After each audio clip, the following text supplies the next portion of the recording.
El gobierno de la Generalitat, en el que participan la CNT, la UGT y los partidos más importantes, excepto el POUM, no ha conseguido ser el gobierno fuerte que imponga su autoridad para ganar la guerra. La CNT-FAI no quiere ceder la hegemonía conquistada inmediatamente después del 19 de julio. Mantiene que hay que hacer la revolución para ganar la guerra.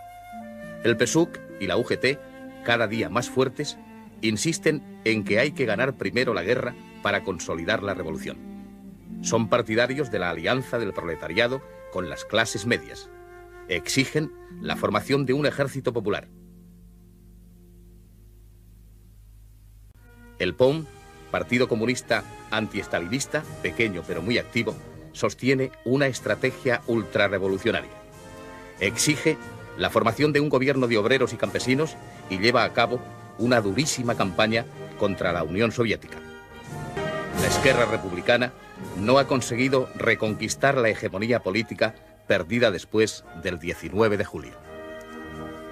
Como resultado, en la retaguardia catalana, a pesar de la mejora del orden público, continúan las graves tensiones entre los diversos partidos y organizaciones sindicales. Al margen de la Generalitat subsisten poderes paralelos. Algunos disponen de sus policías y grupos armados propios, incluso de cárceles privadas. En algunas comarcas, grupos armados especialmente de la CNT-FAI continúan actuando al margen del gobierno catalán. Mantienen controles en pueblos y carreteras. En muchos casos, pretenden imponer por la fuerza la colectivización de la tierra, incluso de la que está en manos de pequeños propietarios y de rabasaires. En otros, intentan apoderarse ilegalmente de parte de las cosechas. Estas actuaciones provocan numerosos enfrentamientos. También son graves los incidentes que tienen lugar entre militantes de la CNT y UGT, a pesar de los esfuerzos de algunos de sus dirigentes.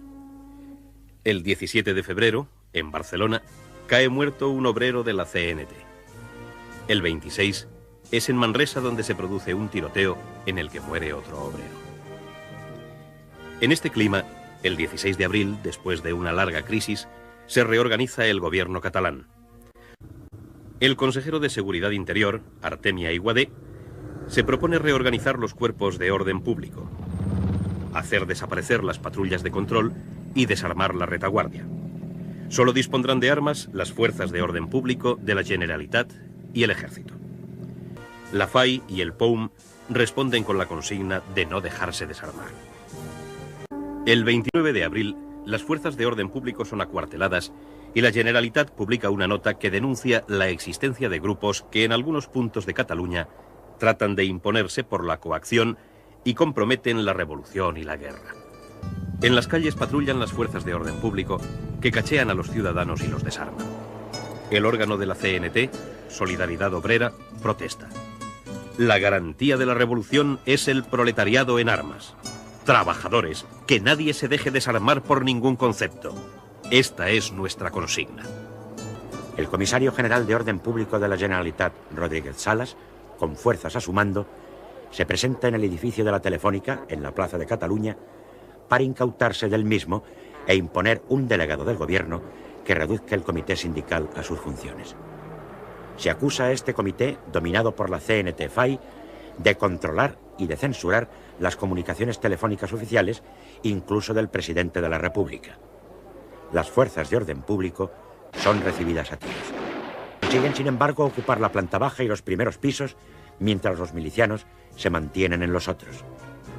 La FAI, una parte importante de la CNT y de las patrullas de control, las Juventudes Libertarias y el POUM responden inmediatamente con una movilización general a lo que califican de provocación.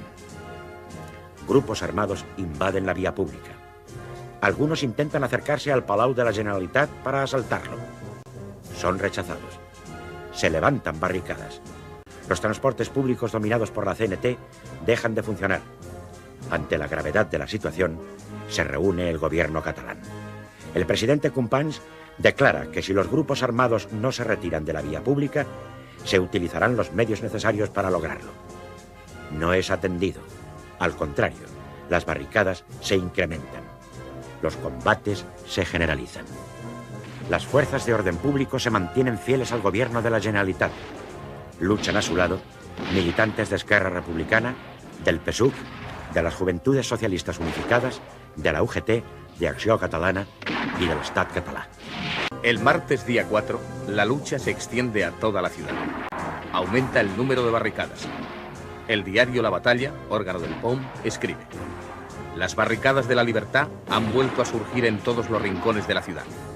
El espíritu del 19 de julio se ha apoderado de nuevo de Barcelona. Circulan blindados de la CNT FAI.